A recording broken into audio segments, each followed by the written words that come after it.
지가방 안엔 굳은 다짐이 the backpacker 우리는 backpackers yeah we the backpacker 내가 묻은 신발이 바래져도 backpacker 우리는 backpackers 출발은 언제나 겁없이 시작부터 맨발 내 눈에 싹 다 basic 보다와의 step pipe 뚫어펴진 내 black tie 프로젝트만 necktie 기본이 안 돼 있는 stupid I'm ready to fire right bad vision this game판이 변해 후는 없이 bad vision on my mind you made it match 싹 다니네 땜발 날 check아야 하네 매체로 Good morning, sir. I am Ana Junior Zolia from the Criminology 3rd year, section Delta. So this video made for the activity entitled Polygraph Under Pressure, Analyzing Accuracy Factors.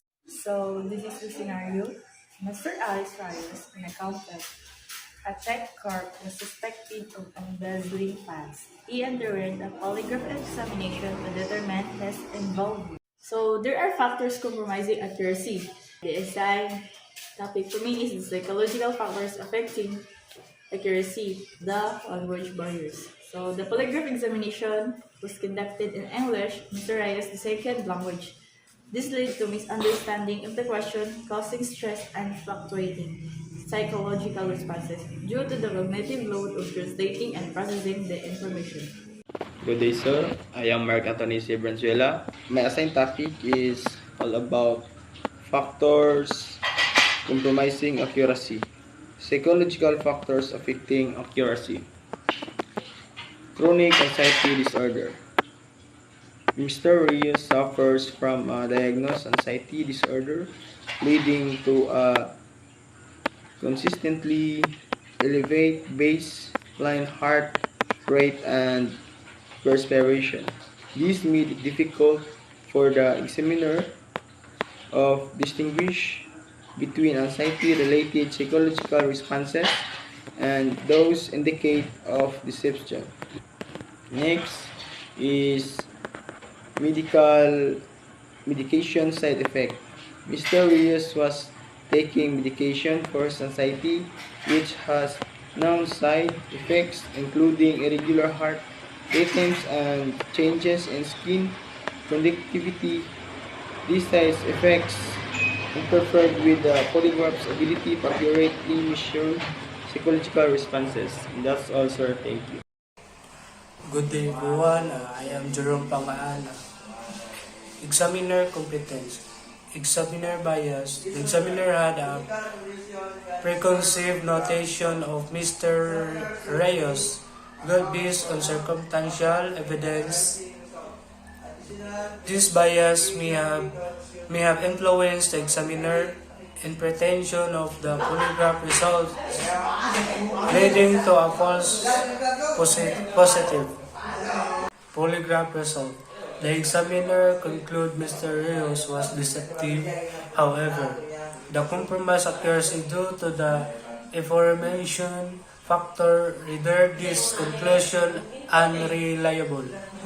Good day, sir. So I am Mark Oranda and from BS Cream 3D. My topic here is about proposed solutions to improve reliability and medical clearance. A thorough medical evaluation to assess the impact of Mr. Reyes' anxiety disorder and medication his psychological responses. So medical clearance is you say that this involves conducting comprehensive medical evaluation to understand how Mr. Reyes' anxiety disorder and medications he takes may affect his body responses during the polygraph test. So by ensuring he is in the best possible mental and physical condition, the reliability of the results can be improved. So this is the first solutions to improve reliability, medical clearance, and the second is language accommodation.